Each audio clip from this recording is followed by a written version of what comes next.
Yours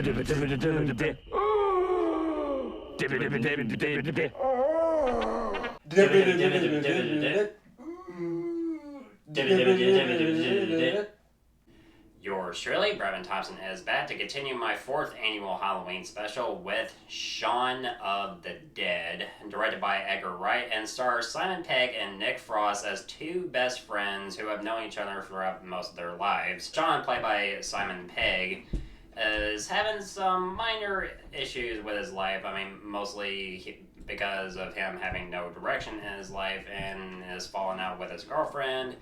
And while all this is happening, they're caught in the middle of the zombie apocalypse, and they must do what they can to survive. I love Shaun of the Dead. I can't say much else. I love it, I love it, I love it. It's one of my favorite zombie films. And because of that, it's also fucking hilarious. And it's a film that you can just... I mean, if you're with a group of friends, just have a good time watching a comedy horror film. If you're looking for one of those types of movies, this is definitely one that I recommend checking out, because when it comes to Shaun of the Dead, and especially when it comes to this being a comedy zombie film, it really works even after all of these years. I remember first seeing the trailer for this when I saw Spider-Man 2 back in 2004, and I was interested in it, but my mom was like, you can't watch that. So I remember first watching it when I rented it at Blockbuster one time when I was at least like around 12, I believe. And since then, I have really come to love this movie. And as a film, it works. As a zombie film, it works. As a comedy, it works. And that's really like what I like about Shaun of the Dead. And since this was a first experience for you, Cameron, did you think that it was good overall? Yes, I would definitely agree with Brevin that in terms of the story, it is interesting, so to speak. Yeah, because once the zombie apocalypse begins to happen, after Shaun and Ed, who's played by Nick Frost, when they get back from a bar, I mean, at first when they both wake up the next morning, when Shaun goes out to get some stuff at a convenience store, he's completely oblivious to everything that's going on, which is kind of hilarious, but also kind of scary at the same time, because the zombie apocalypse is happening, and he has no idea what the hell is going on. Yeah, I mean, it is very interesting, in my opinion, that something like that could happen, and people could pretty much just treat it like an ordinary day, just an ordinary event in an ordinary day in their lives. But in Shaun's case, I get why he's like that, because he's just had a lot of bad luck lately. He's a good person, but he has zero organizational skills most of the time, if you ask me. I mean, it is hard to believe. He's going through a tough time, so it's easy to believe why he doesn't immediately notice. But it does pick up very quickly, I think, in the background, but it's a little hard to see sometimes. But it's hilarious how blissfully ignorant they are for the vast majority of the starting point in the whole thing. Yeah, because they kind of hint at some shit going on. I mean, we see it in some newspapers and some bits of television in the background, and a few things here and there. I mean, especially in the one scene right after his girlfriend, played by Kate Ashfield, dumps him. He goes to a bar to meet with Ed, and right before he enters the pub, he sees a woman supposedly making out with some guy outside of the pub. And when they get out of when Shaun and Ed come out of the pub, it's revealed that it was a zombie just nomming on some random dude's neck, which was kind of just building up the suspense, really. And that's kind of what I like about the film. Yeah, it has a lot of interesting parts, I give it that. When it comes to the film as a whole, I do really believe that it's interesting, but in terms of, the thing as a whole, I guess it's safe to say, and you can say, of course, whether or not you agree with me, but I think it's safe to say that what they present in there varies from one person to the next, just on whether or not, how good it really is. It's simply just depends on a lot of things, really. But it is a very interesting story, and I think a lot of people might enjoy it. A lot of people might fear it from time to time. But yeah, because when it comes to like some kills in this film, it is bloody. It is a very gory film, and there's especially like one kill in the some point in the finale, which is really graphic. Well, I can't show it because, well, YouTube. When the zombie apocalypse eventually begins, I already mentioned that Shaun is completely oblivious to like everything that's going on, and especially when he enters the convenience store just to get a drink. I mean, he fails to notice that there's bloodied handprints on the glass, and it's just like, I was like, how can nobody not notice that? Yeah, I mean, it's confusing for me too. Yeah, I mean, it's kind of odd, but even something like that can have someone just being like, what's going on here? That would certainly raise an eyebrow. Yeah. And, yeah, but then when he gets back to his flat and just flipping through channels, they notice that there's a girl in their garden, and they investigate and trying to figure out what's going on. They suspect that the woman is drunk, and when she tries to attack Shaun, what happens with Ed just going back in just to get a camera, just to get a shot of her? Yeah. That's kind of hilarious. Yeah, because the scene itself, for those of you who have not seen it, is basically just that, like Brevin said, of course, he assumes the girl is drunk, and because she's a zombie, it takes some time to get her attention. And when she finally does, she goes toward him, jumps onto Shaun, and basically, is trying to eat his brains, and Ed basically has to hold off for 2 seconds. He says that a lot in the film. Yeah, he's like, 2 seconds. Yeah, and he goes back in, grabs a camera, and then just takes a picture of him. It's hilarious. Yeah, and a little weird. Yeah, so they push the woman down to this like sharp little pole and impales her, and then finally gets them to realize that she's a zombie. And that wasn't enough. There's another zombie, and it takes them a while to realize. But right before they kill off one zombie with his arm, one arm zombie exactly. It takes them a while to realize that they can fight back, but they don't have like guns or anything, so they had to resort to almost everything that they own and just try to throw it at a zombie, and even going for records that Shaun owns, and they had to argue over which record to throw at the zombies. Purple Rain? No. What about the other one? No. Batman soundtrack? Throw it. Yeah, I mean, really, I love the Batman soundtrack. Well, I like it in the sense that it's a superhero movie. They're bigger fans. Yeah, but of course, with nothing not working, he's like, you know what, fucking, I'm going in the shed. And then, so their main weapons are mostly, Shaun using a cricket bat and Ed using a shovel. And it takes them a while to kill them. Badge their head in, basically. Yeah, so since, after all that, Shaun develops a plan to just try to get everybody that he knows to safety. His overall plan at first, he goes through 3 different scenarios of it. First his stepdad has been bitten, so of course they had to kill him. But overall plan: take their friend's car, drive over to his mom's, kill his stepdad, then go to his girlfriend's flat. Go over there, have a cup of tea, wait for all of it to blow over. And of course, Ed's not a fan of that idea.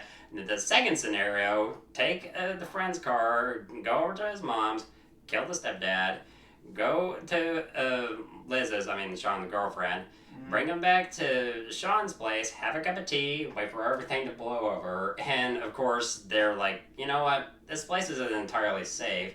The third and final scenario: take the car, go to mom's, kill the stepdad, grab the girlfriend, go to the Winchester, the pub where they mostly go to, have a drink, wait for everything to blow over.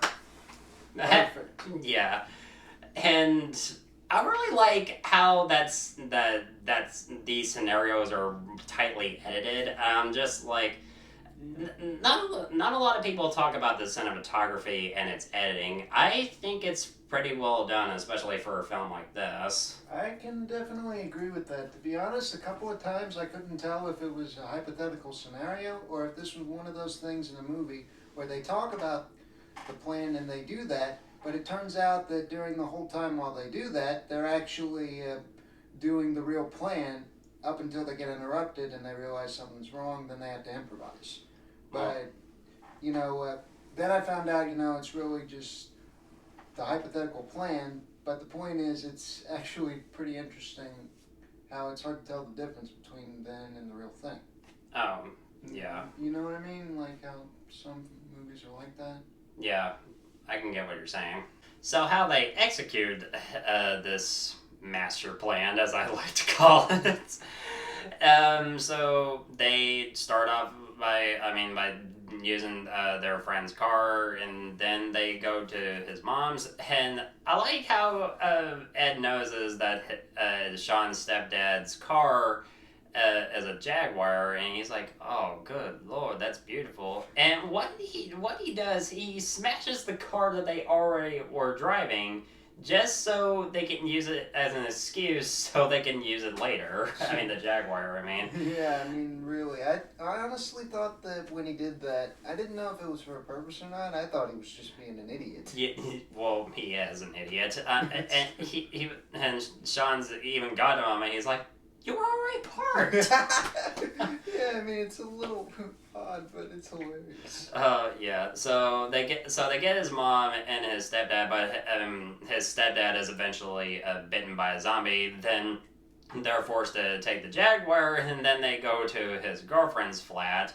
So they get her and her friends, and after that, I like how Shaun's stepdad, played by Bill Nighy, gives this really heartwarming speech, and I was really sad after that, and especially when he dies. And of course, he comes back as a zombie, and yeah. And when they make their way to the Winchester pub, I mean, they of course encounter a few obstacles, a few zombies, and even with Shaun impaling one with a large pole, and I really liked when he tries to check if the coast is clear or not.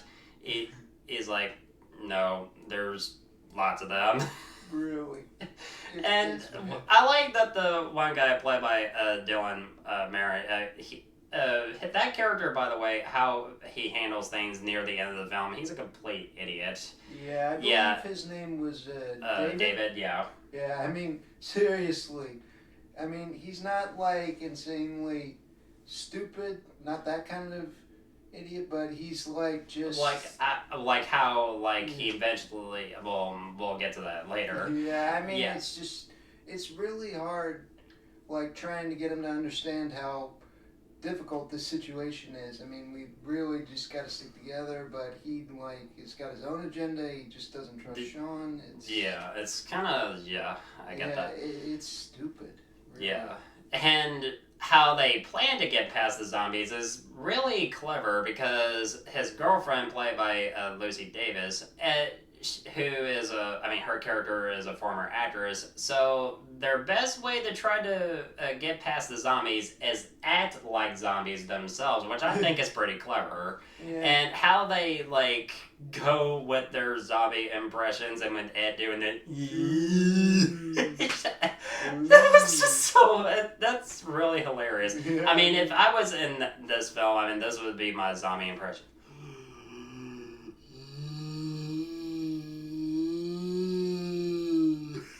I mean, really, it's just... It's very clever. It really, really is. So they actually try it, and for the most part, it kind of works until their cover is blown with Ed answering his fucking cell phone, which could have... I mean, why don't you just turn your phone off? He probably could have forgotten, but all things considered, he probably shouldn't have answered it in the first place. Yeah, so, I mean, of course, their cover is blown, and Shaun has to like distract the zombies so they can get inside the pub. And David is uh, assuming that Shaun is dead because he's been gone for a matter of minutes. Yeah, like And 20 minutes actually. and how Shaun comes back, I mean, because David, I mean, he's pissed off, and because we're in a pub, what are we gonna do about food or water? And of course, he's like tossing snacks to everybody in a fit of rage. And Shaun, I like how Shaun captures that, and I was like, okay, that was a good entrance. Yeah, if I had to rank a grand entrance or a good return for like a zombie movie, I think that's a real good one. I honestly got no complaints there. Yeah. It's like, in your face, jerk, I'm alive. Now listen up.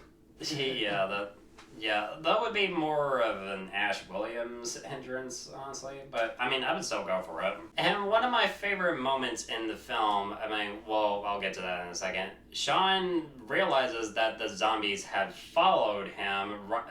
He assumed that he got rid of them. Well, in fact, he didn't.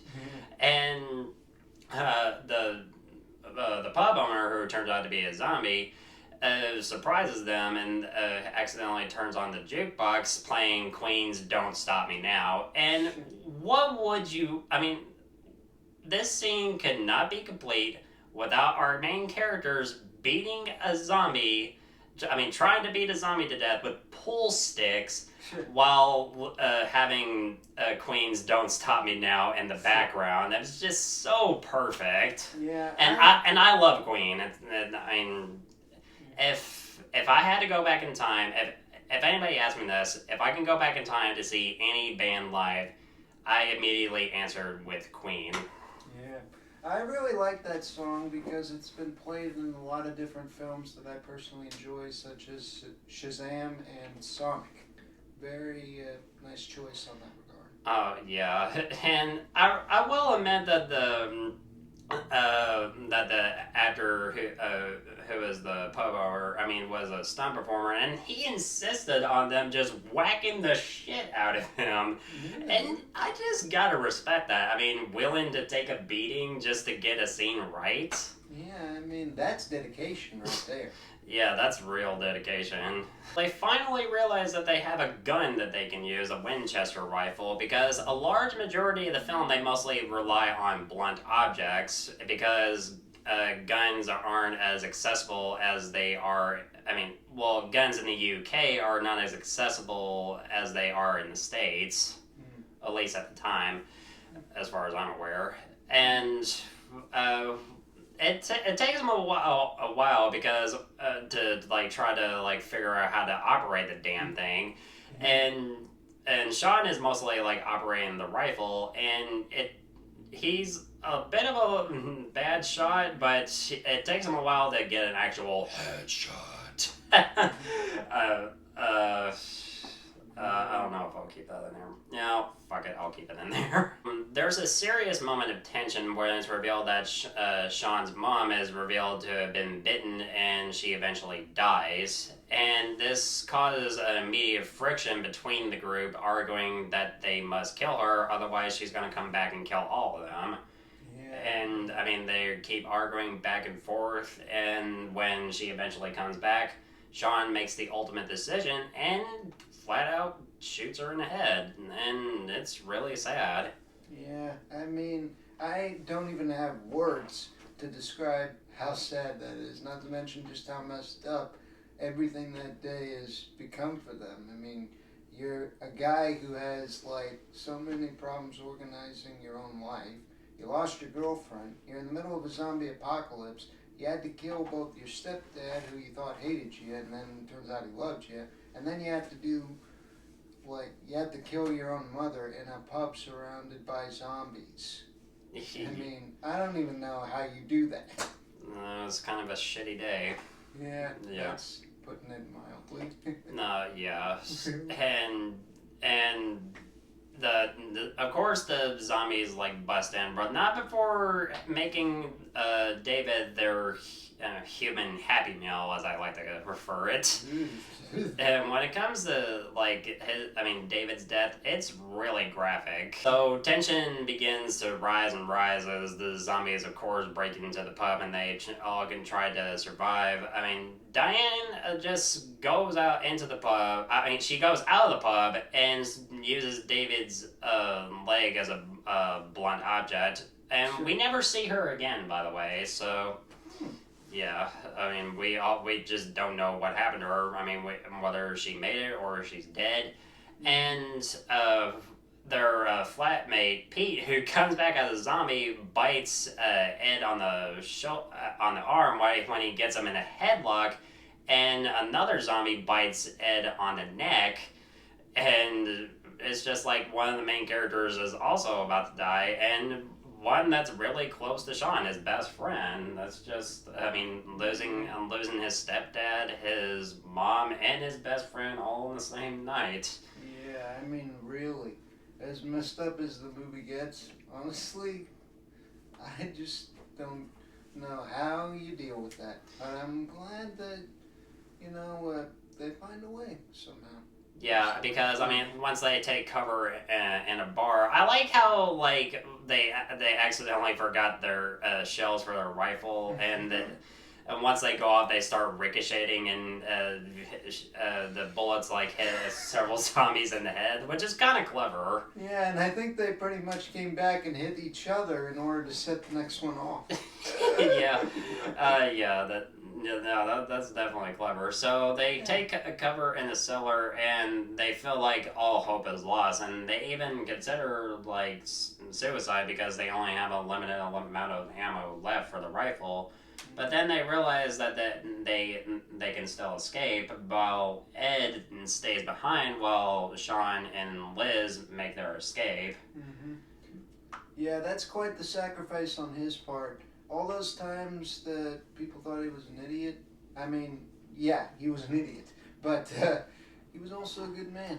Really saw what needed to be done. Yeah, and I like the final words that they have for each other, Ed and Shaun, and he's like, "I'm sorry too, Shaun," and realizing that he meant by farting, he's like, "Oh God, it's not fun, hey." Yeah, really, not the right time if you ask me. Yeah, and that's, he also did it again. He also did it in the beginning of the film as well. Yeah, really, what is his problem? I'm just saying, sometimes I feel like he does that on purpose. Well, he did. Yeah. So Ed and Liz, they get out of the pub and they prepare to fight off the zombies. But, of course, the military arrives, and everything seems to be going okay. And, of course, it cuts to black, and then we see, this program or something on TV saying that the world has, adjusted, adapting to the zombie apocalypse, and they're now part of, weekly entertainment and stuff like that, taking part in sports events and everything like that. And even showing a woman whose husband, is a zombie. Yeah, the headline is "Update: I married a monster." Yeah, it's just what more can you want? And of course, Shaun and Liz.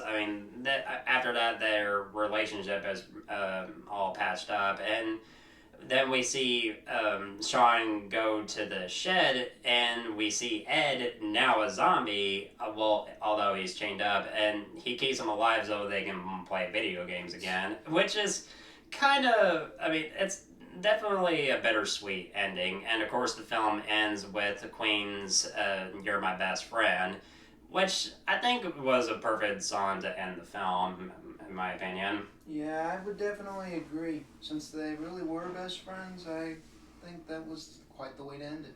Especially, even though Ed ended up being a zombie at the end. But overall, when it comes to Shaun of the Dead, it's just a blast. It's a film that you can just enjoy every October, and just if you're up for a zombie film, this is one that I highly recommend. And when it comes to horror comedies, it's one of my personal favorites. Well, my personal favorite being Evil Dead 2, so that still holds that title. So, but nevertheless, I really love Shaun of the Dead. It's one of my favorites. Well, though there's like a few characters that are just a bit annoying. I mean, that's just a bit of a nitpick here for me. I mean, if you really wanted me to nitpick the film, but overall, I really, really enjoyed Shaun of the Dead, and I'm gonna give it an A. Yeah, I'd agree with that one. It's pretty messed up, I think, in a lot of ways, but it's Yeah, especially with that one graphic kill at the end of the movie. yeah, but it is, I think, enjoyable for the most part, and it's a good one to have, I guess, around on Halloween if you're into zombie movies. Oh yeah. Guys, thank you so much as always for watching, and thank you, Cameron, for agreeing to do this video with me. And guys, thank you so much as always for watching. Looking forward to doing more videos really soon. And if you want my thoughts on old or new films, of course, you know where to find me.